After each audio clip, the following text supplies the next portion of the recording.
Okay, the first thing I wanted to know, the high rise in LA. Yes. That had all the painting on it. Yes. Were you a part of that?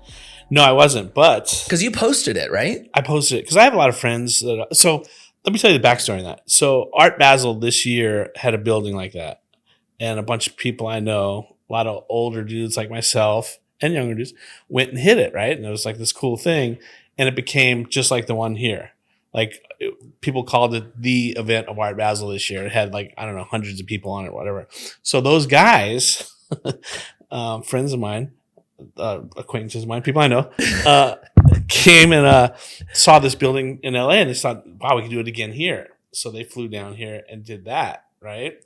And my assistant, he's a young dude, he did it, and all these dudes did it. And they're like, you want to go do it? I'm like, nah, I don't think it's going to work the same. It's LA, this and that. And it did work the same. And they were just getting them citations. So I was like, fuck, now I want to go. Yeah. And then they started getting arrested. But yeah. So they going to arrest you for that? Yeah, they're starting to arrest people now. Oh. I have a friend staying with me that he's here because he had to go to court because he got arrested last time he was here. Dang. So what does something like that look like? Like a bunch of people get together and they're like, we have to do this in one night? No. So what happens is this. You have 5 to 10 OGs or people that are really, have a big following do it. And then it's just spot jockers, just people just, and then once that happens and it's just covered, people just think it's a free for all. People are just really people are dumb, man.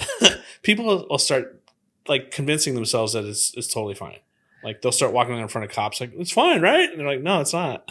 Got it. But it just gets crazy. And then it gets to a point where people are willing to get arrested. They don't really care. And when I say willing to get arrested, we always know we're taking a chance, but they'll actively go thinking as long as I get in, I don't care that I'm getting arrested when I come out. Because a lot of people work with their painting while the cops are downstairs watching, waiting for them. And they know they're getting arrested, but they don't care. It's worth it to them to get that piece up, Got it. But I mean, I don't know if I should tell a lot of inside secrets, but you only share what you can share. How much has that changed since? Because you are credited as the founder of the West Coast graffiti scene, right? Yeah. How much has changed since? When did that happen? In the 80s, 90s? Yeah. So I started painting heavy in '83, right? And that's there was I don't know how many of us there was. There's a handful of us running around the city painting. But that's 41 years ago, right? Yeah. Which is crazy because last night I went to a 20-year anniversary of a movie called Infamy, right? And I grew up with this movie called Style Wars out of New York, 1982. It came out, and that was our holy grail, our Bible, our everything. These guys were legends, and we watched this movie, and we just wanted to grow up and be those guys. So much to the tune that when I graduated high school, I hitchhiked to New York to paint trains, but I digress. So I went to this movie last night, and it's the 20-year reunion, and I'm watching the movie, and all these kids are looking at this movie like it's their holy grail, it's their Bible, it's their Star Wars. And I had quit writing by that time. 20 years ago, I was in a lull, well, I don't really know if I like this anymore. I was in the studio doing my studio work, and I was all about that mindset of my graffiti's for me. No one's going to see it. And I was just it's just my studio only. But, so yeah, I think I digress, but I just I don't know. So back then, I guess there's two questions I want to ask. You were going to New York. So I'm assuming New York was kind of the epicenter for graffiti. Yeah. And then are you from Southern California? I'm from New Orleans, but my whole graffiti career has been Southern California. Okay. So I came out here in 7th grade or something. Okay, so you guys are going to New York. Yeah. Eventually you come here and go, how could we do, was it a New York style? Is that fair to say? So it's fair to say. So it's really weird, man, because I got credited as an OG in the West Coast and pioneering West Coast graffiti, but my style was very influential from New York because all I had to look at was New York. Right. And I have some people in my crew, Saber, Revoke, Retina, all these dudes that have created a Los Angeles style, and they pushed it so much forward, and I get so bummed. I'm why can I say bad words on this? You do, yeah. I was why the fuck didn't I create my own style with mixing the LA Chicano Cholo stuff with New York graffiti stuff? Why didn't I do that? It bums me out that I love New York and I love New York graffiti and everything, but my style is derivative of that. And later, all these guys really developed their own style, which crossed all these things, multicultural style of graffiti, and LA became the top, in the world, right? So yes, it's safe to say my style is definitely derivative of New York. New York was the mecca at the time for me. That was my goal. I graduated high school and hitchhiked to New York to paint trains. I caught the last of the running trains. I met all my idols, and I did the whole thing, and it's great and I love it. One of my biggest, proudest moments in being in a book was it was From the Platform, 1974 to 1984 or something like that. And I made it in the book. They thought I was from New York because I hit so many trains. So that was kind of cool. Oh, it's epic. Yeah.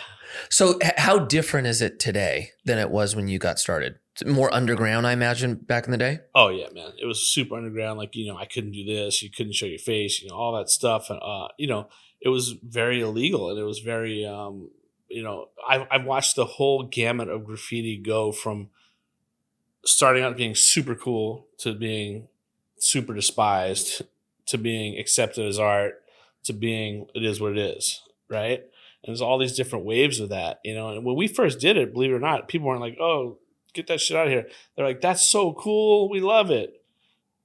On came the tagging, we hate it, and then all that stuff. So how has it changed? Man, it's changed so much because of not just that, but you have to think about this.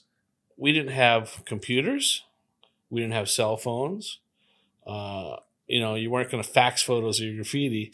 So we didn't see a lot of graffiti. So things were pretty stagnant. Things were pretty New York based or related to New York. And, we had pen pals. We'd write letters. So by the time we saw someone's graffiti in London or San Francisco or somewhere, it's 2 months, 3 months old or whatever it was. Right. So it wasn't progressing as quickly as it is now. Now the level of graffiti is to a level that's just phenomenal. Like what these people can do with cans is crazy. And there was once a time where I could do anything I saw, I could do it. Like it might not be my style, so I wouldn't do it, but I could do it. Now I actually look at stuff and I'm like, how the fuck did he do that? Like that, what the fuck, it's mind blowing. So I would say the level of expertise is crazier than it's ever been. But I'd also say that the level of fucking dumbasses is level because people just see it. You got a lot of paper tigers on the keyboards like talking shit, and they don't know the history or they don't know who did that or why someone did that and all that stuff. It's like an unwritten code. There's a lot of unwritten codes. There's a lot of graffiti codes, but besides that, it's just I think with anything you have to know where it came from and know where it's at, right? It's like that's just part of the fundamentals. Know your history, know your foundation, know the heritage, stuff like that. And I think we're lacking in that with some of the new kids. But otherwise, graffiti is flourishing. It's bigger than ever, and it's crazier than ever. Now they're doing stuff more, bigger, crazier. They're rappelling off buildings now. That was a joke. Like one day someone's going to rappel. Now it's common practice. Yeah. It's pretty crazy. And, the people do not care about getting caught, We'd sit in the shadows and do it and did billboards. And, I got credited as doing the first freight trains and all these things. And now people just do it wide open. Like I have my assistants. I'm like, what are you guys doing? They're going painting. I'm like, well, it's daytime. I'm like, yeah. So they're bringing a barbecue pit and a radio and they're going to go paint. I'm like, you guys are nuts. And they send me photos. Like, I think it's funny, like with cops driving by all the time.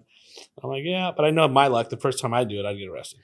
So what is that more? They think that the cops, or that maybe the cops don't. The cops just don't do what they used to do. Because I remember and this is small time because I was in high school, but my friends that were either into graffiti or some into tagging, they'd have their book, right? And in their book, they'd have the photos of all of them. And they were so underground or scared of anyone finding out because it was a big deal. Now we were in high school, so maybe it wasn't, but is it just not a big deal? Or are people so focused on getting recognition that the desire for recognition outweighs the consequence of getting arrested? All the above, man. It's there's so many people now.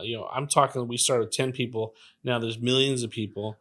You can pretty much guarantee any kid you see on the street has caught a tag, or they know what it is and this and that. And, and the cops are really busy with this other stuff right now. And then they're underfunded. And there's so many things that go with it. Like that building downtown, the reason that was such a thing was they were not allowed to go in the building because of their insurance. The cops are not allowed to go in the building. So people are like, fuck it, all I gotta do is get in. That's it. And then they have to wait it out to get out, and sometimes they could. I know people have stayed there over 24 hours to wait for their chance to get out, and got out. And I know people that just walk out and say, "Give me my ticket, and Right. let me get on with my life." So what's the ticket look like? Vandalism and trespassing? Well, there's been different waves of that thing, right? So there's been just little citations, and then there's been people now getting arrested, right? And I went through a period of time where I think in the 80s I didn't say graffiti, I said aerosol art, and graffiti is applying a medium to a surface, and I do art and all this stuff. And now it just is what it is. There's good graffiti artists, there's bad graffiti artists. Some graffiti has morals, some don't. So I don't try to justify it or anything like that anymore. But there's good dudes and bad dudes, right? And people are in there with guns and shooting stuff, and then all of a sudden people are getting arrested. You can't regulate something. It's a wild animal, graffiti, right? You can't regulate it. And there's good and bad. There's when bad happens, you get arrested. Right. I think when it was like just a bunch of people writing, they're like, let me just give them citations.